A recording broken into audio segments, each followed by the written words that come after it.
हे मन ऐसा भजन कर, हे मन ऐसा भजन कर, गुरु करे स्वीकार, गुरु करे स्वीकार।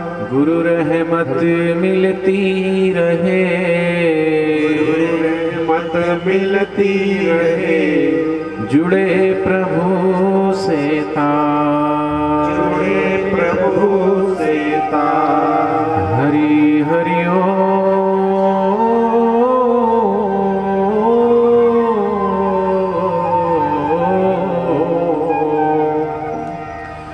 जागो लोगो मत सो, जागो लोगो मत सो, न करो नींद से प्यार, न करो नींद से प्यार। जैसे सपना रहने का, जैसे सपना रहने का, तैसा ये संसार, ऐसा ये संसार। जागो रे जिन्हें जागना, जागो रे जिन जागना, अब जागन की बार, अब जागन की बार। फिर क्या जागे नानका, फिर क्या जागे नानका, जब सोए पाँव पसार, जब सोए पाँव पसार।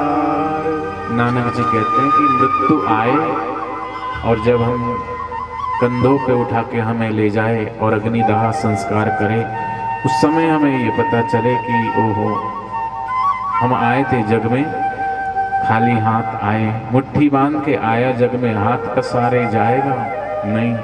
सदगुरु कहते हैं भले मुट्ठी बांध के आए हो, लेकिन खाली हाथ नहीं जाना है। जीवन में भक्ति का धन, ज्ञान का धन, ध्यान का, सुमरन का धन हमारे साथ होना चाहिए।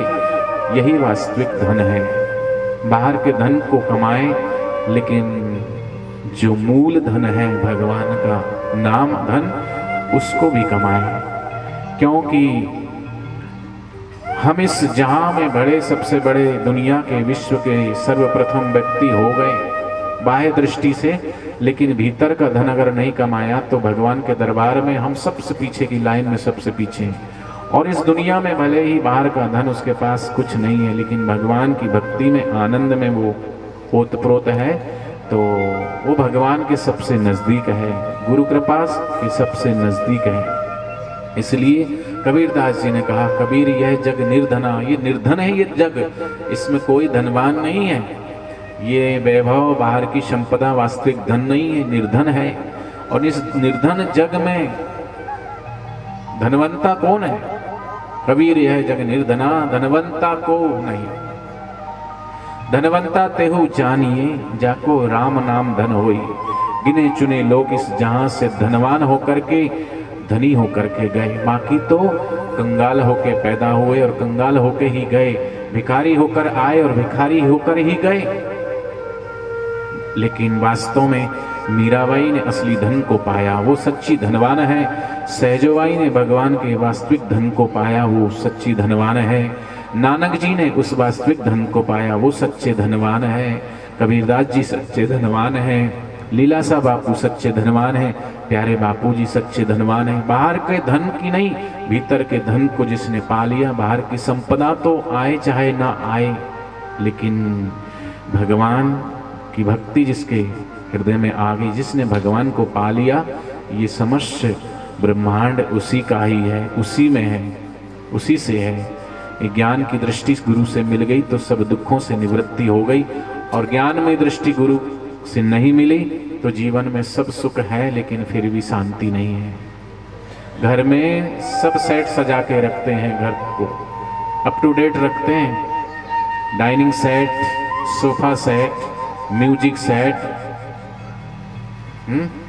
कपड़ों का सेट, जूते चप्पलों का सेट, गले का हार का सेट, सब सेट। किसी के पास 2 सेट है, सेट भी है, फ्लैट भी है। किसी के पास 4 सेट है, किसी के पास 10 सेट है। सब सेट होते हुए भी माइंड फिर का सबका माइंड अपसेट है, क्योंकि भगवान की भक्ति जीवन में नहीं। तो माइंड को अगर सेट करना चाहते हैं तो बाहर के सेटों से नहीं, भीतर के सेट से। और अगर हम भीतर से शरणागत होकर भगवान और सदगुरु के चरणों में जो वो कहते हैं वो करने लगे ना, तो भगवान और गुरु तो हमें अपने जैसा ही बनाना चाहते हैं। एक कलाकार, उसके पास कला तो है लेकिन डायरेक्शन नहीं है, तो वो सही कला का प्रदर्शन नहीं कर सकता। कोई फिल्म का निर्माता, डायरेक्टर जैसा उसको सूचना देता, जैसा कहता है, वैसा जो वो कहे वो करता रहे, तो वो एक सफल अभिनेता कहलाने लगता है। और वो सफल डायरेक्शन में सफल हो जाता है तो उसे सारी दुनिया जानने लगती है, सारी दुनिया उसे पहचानने लगती है, सफल हो जाता है अभिनय में। ऐसे ही वो बाहर की फिल्म की अभिनय में कोई सफल हो चाहे विफल हो, और उसमें सफल हो भी गया तो कोई बड़ी बात नहीं, लेकिन वास्तव में सदगुरु जो हमें डायरेक्शन, जो दिशा दे रहे हैं, जो समझा रहे हैं, उनकी दिशा अनुसार हम चलने लगे तो वो तो साक्षात भगवान तक हमें पहुंचा सकते हैं। और वो कहते हैं कि तुम साक्षात भगवान के ही संतान हो, भगवान स्वरूप ही हो। तो अगर हम उनकी दिशा में, उनके निर्देशन में चलें तो हमारा जीवन भी सफल हो सकता है, आनंदमय हो सकता है। इसलिए थोड़ी देर सभी मिलकर के भगवान के भजन सुमरण में, ध्यान में, कीर्तन में थोड़ी देर जुड़ जाएं।